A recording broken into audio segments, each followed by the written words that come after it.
My name is Andrew Yamato, and I'm representing the Greek Phalanx, which is a reenactment group which portrays primarily the heavy infantry militiamen of the ancient Greek city-states, 6th to 4th century BCE, give or take.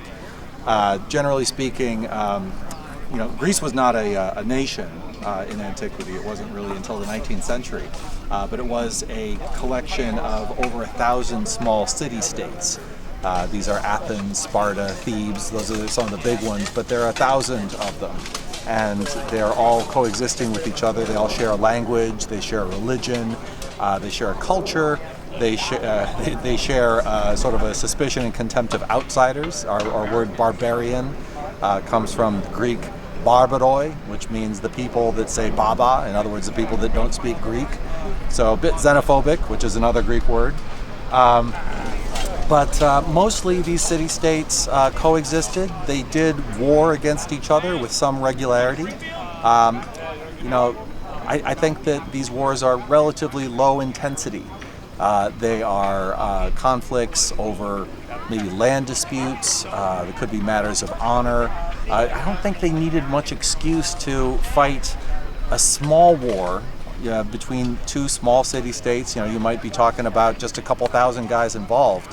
And it would not be a large campaign. The call for 3 days rations is famously what went up in the Athenian agora, the Athenian sort of central market when it was time for war. And what that literally meant was that each hoplite, which is what I'm representing here, a heavy infantryman, basically any citizen in that city-state who had the means to purchase at least a helmet, a shield, and a spear. All the other equipment is sort of additional discretionary expense. But if you could afford those three things, that meant you were a man of some standing in your community, and you took your place voluntarily, proudly, in your city-state's phalanx. So you'd have your wife or servants or slaves pack you 3 days rations. That would be enough to hike over the mountain to the plain where you'd probably be meeting to have the battle with the neighboring city-state. Your slave or servant would probably be carrying most of your equipment for you. You're a man of not of leisure. These aren't aristocrats. They are they're mostly farmers and tradesmen. Basically, the guys who had enough. Who had the means to purchase their own equipment. They would line up in a phalanx about 8 men deep, maybe hundreds or perhaps even thousands wide, and they would march to collide with the enemy phalanx, who would be identically equipped. Now, this is not a trained army. These are untrained militia. They would have had some experience wielding weapons. They probably would have practiced with them the way kids shoot hoops these days, but they're not professionals.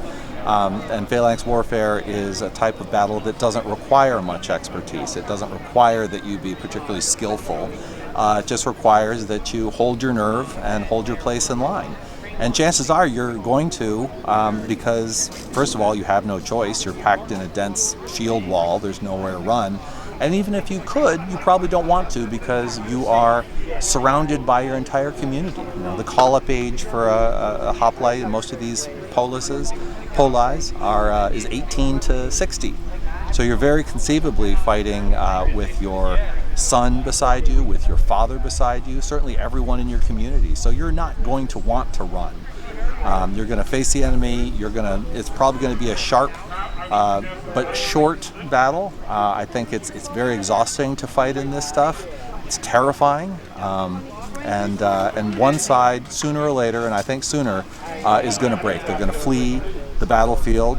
There are going to be some killed as they're running away, routed, maybe chased down by cavalry or the light infantry that tends to hold the flanks of these phalanxes. But generally speaking, they're not pursued, they're not hunted down. The defeated polis is not conquered. These aren't wars of conquest, they're wars of contest. And the contest has been decided when the enemy line breaks. At some point, most times, the defeated is going to send back a herald to request the bodies of their dead back, and most of the time, the victors will graciously grant it. And they will erect a trophy. It's where we get the word, which is basically a scarecrow put together of enemy armor, stripped from the corpses of fallen enemy hoplites. That will act as a temporary monument to that side's victory. Temporary because they're still your neighboring polis, right? You're still going to be trading with them. You might even be intermarrying with them. You don't want to rub their nose in it. You don't want to build a permanent marble monument to your eternal victory because it's not eternal. You might be fighting the same battle next year or a generation from now. And, it's this kind of low-level warfare, I think, that allows the Greek city-states to coexist so successfully for so long. Again, we're talking about a span of many centuries where the nature of the combat, the nature of the combatants doesn't really change that much. You have, they're doing very well. They're prospering. Athens in particular is inventing all sorts of, new arts and sciences and developing democracy. And, the hoplite actually plays a very interesting role in that evolution of democracy. Before the hoplite era, before the archaic and the classical era, we have the heroic age in the Bronze Age. This is the era of Achilles and Hector. These are aristocratic, warrior kings who fight for personal glory, who fight in single combat often. Their armies might be kind of spectating around them, but they're fighting personal duels of honor with other aristocrats. And these are the men that rule these kingdoms that were Greece at that time. But as the hoplite emerges, and it's debatable whether the military developments are driving the political developments or vice versa. But as the hoplite emerges, not an aristocrat, but a farmer, a tradesman, a citizen whose job in combat is not to earn personal glory for himself, but to hold the line rather anonymously as just one shield in a larger sealed wall, fighting for the defense.